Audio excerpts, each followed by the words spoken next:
Assalamualaikum warahmatullahi wabarakatuh. Sahabat BN,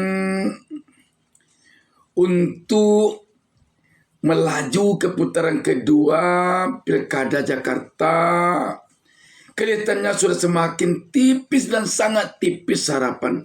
Bahkan sudah boleh dikatakan bagi yang berkeinginan untuk melaju Pilkada Jakarta ini ke putaran kedua, sudah bagaikan memasukkan anak sapi ke lubang jarum. Sulit sekali kelihatannya. Kenapa demikian? Dari hitungan real count yang telah berlangsung, paslon nomor urut 3 Pramono Rano Karno sudah unggul di 42 kecamatan dari 44 kecamatan yang ada di Provinsi Jakarta.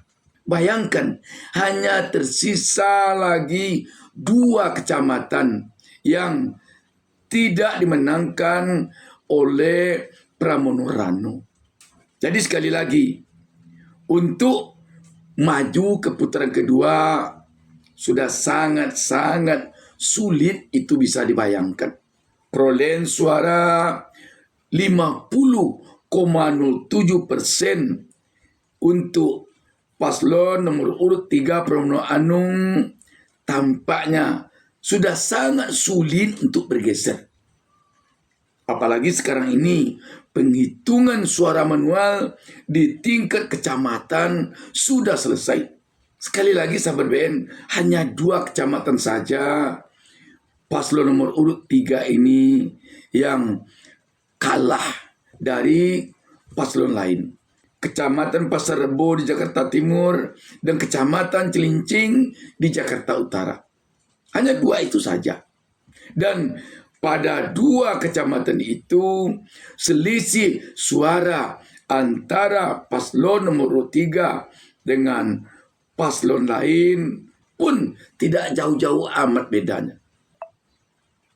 Seperti disampaikan Cak Lontong, Ketua Tim Pemenangan Pramono Rano kemarin Selasa, bahwa Pramono Rano memperoleh suara sebanyak 2.183.239 suara atau 50,07%. Sedangkan pasangan 02 Dharma Pangrekun Kunwardana memperoleh suara sebanyak 459.230 suara atau 10,53%.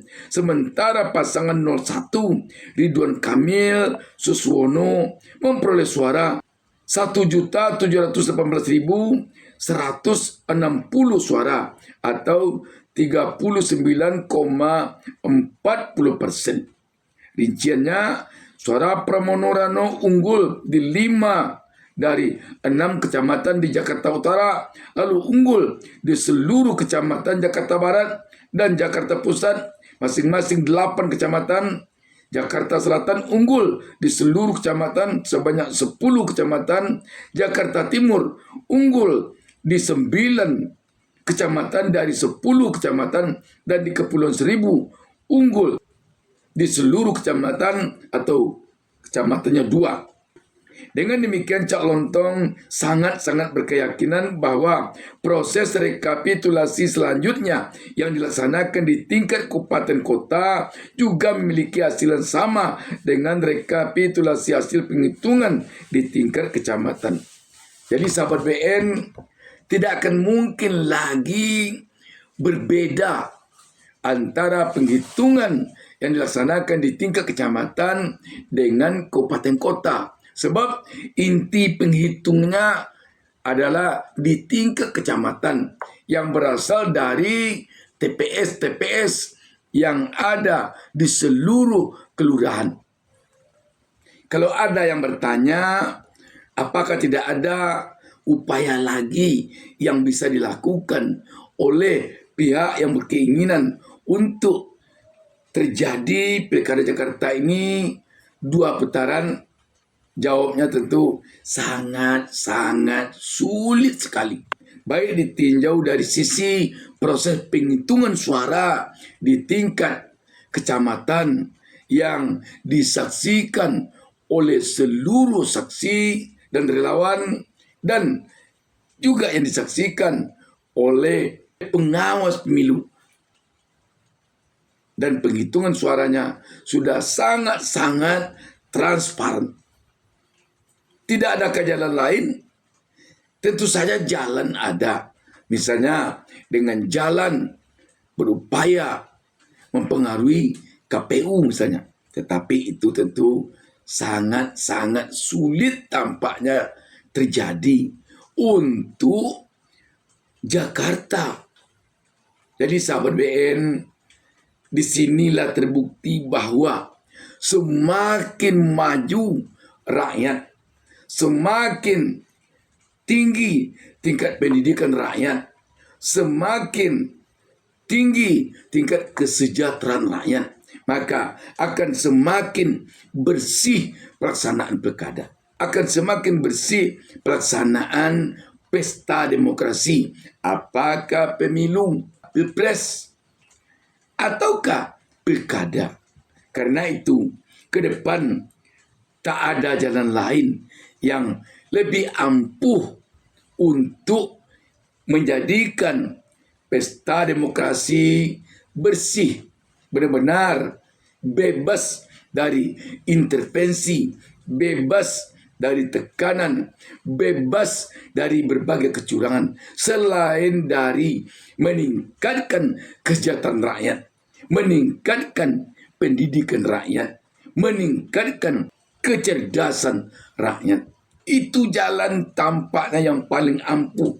Sebab ketika suatu pesta demokrasi, katakanlah pilkada, pilpres, pemilu legislatif, dilaksanakan di tempat rakyat yang kesejahteraannya rendah, yang kemiskinannya tinggi, akan sangat rentan rakyat di sana disogok dengan beras bansos, disogok dengan amplop, sangat-sangat rentan. Demikian pula kalau pesta demokrasi diadakan di tempat rakyat yang pendidikannya rendah, juga akan sangat rentan rakyat di sana ditekan, dipengaruhi dengan cara-cara yang tidak sesuai dengan hukum yang berlaku. Karena itu, antara peningkatan kesejahteraan rakyat dengan peningkatan pendidikan rakyat atau kecerdasan rakyat, kedua-duanya sangat berkelindan untuk meningkatkan kualitas dari sebuah pesta demokrasi, mulai dari pemilu legislatif, pilpres, sampai kepada pilkada. Satu fakta lagi yang bisa dikemukakan di sini untuk membuktikan bahwa suatu pesta demokrasi sangat perlu diadakan di tengah-tengah rakyat yang cerdas dan sejahtera, untuk menghindari kecurangan dari pesta demokrasi itu dapat dilihat pada pilkada Jakarta kali ini. Di tengah-tengah pilkada kita di negara ini sekarang ini heboh oleh persoalan parcok, partai coklat, heboh oleh persoalan intimidasi. Di Jakarta tidak kedengaran itu.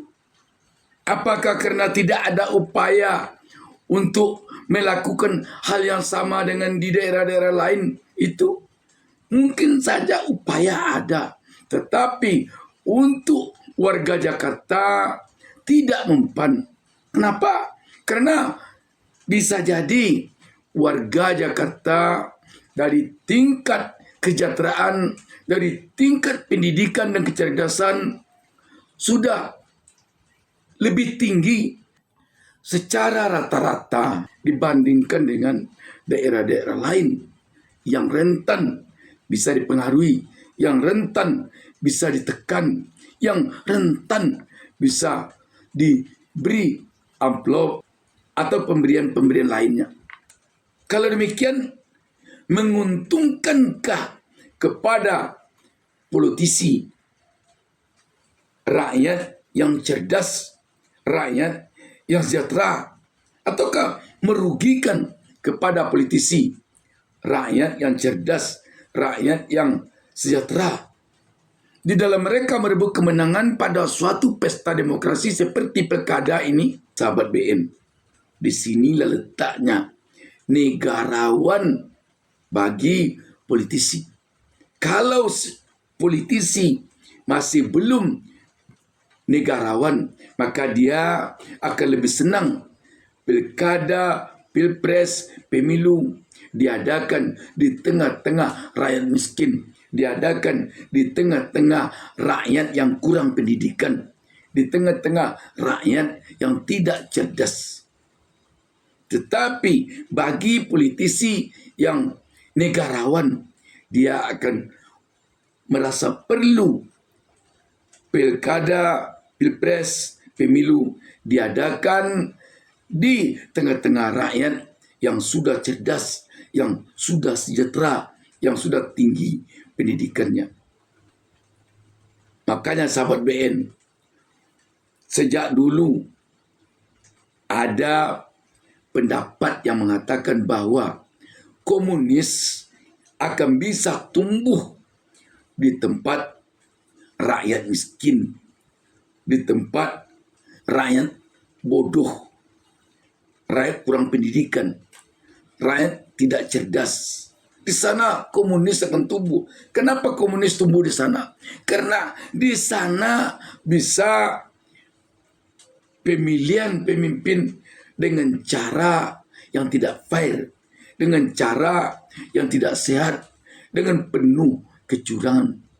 Dengan demikian, mulai sekarang Indonesia ini perlu meningkatkan kualitas pendidikan, perlu meningkatkan kesejahteraan rakyat, perlu mengikis kemiskinan. Dengan cara apa? Banyak sekali caranya, antara lain dengan memperbanyak lapangan kerja. Dengan apa? Dengan menyetop, memberantas korupsi sampai ke akar-akarnya. Sebab biang keladi kemiskinan rakyat ini adalah korupsi yang merajalela. Selagi korupsi merajalela, maka rakyat akan sulit bisa ditingkatkan kesejahteraannya. Apa kaitannya? Kaitannya adalah karena uang yang harusnya diberikan kepada rakyat untuk kesejahteraan rakyat, apakah kesejahteraan itu melalui bantuan modal usaha bagi rakyat, melalui bantuan modal bekerja bagi petani, melalui dana peningkatan kualitas pendidikan. Uang itu sudah masuk ke kantong-kantong pejabat korup yang dimakannya sendirian atau bersama anak-anaknya atau bersama kroni-kroninya. Satu hal lagi yang perlu diingat, kalau ingin korupsi bisa diberantas, haruslah dihindarkan dari bumi ini yang namanya kolusi, yang namanya nepotisme. Sebab kolusi dan nepotisme itulah sebagai awal dari terjadinya korupsi. Sekali lagi, Pilkada Jakarta telah membuktikan bahwa pesta demokrasi yang diadakan di tengah-tengah rakyat yang cerdas, di tengah-tengah rakyat yang sejahtera, sulit untuk terjadi di sana. Merajalelanya praktek-praktek kecurangan di dalam pesta demokrasi. Dan harus ke depan ini, Pilkada Jakarta ini menjadi barometer bagi seluruh Indonesia di dalam menghadapi pesta demokrasi ke depan. Apakah pilpres, pemilu, maupun pilkada serentak seperti sekarang ini. Demikian sahabat BN. Wassalamualaikum warahmatullahi wabarakatuh.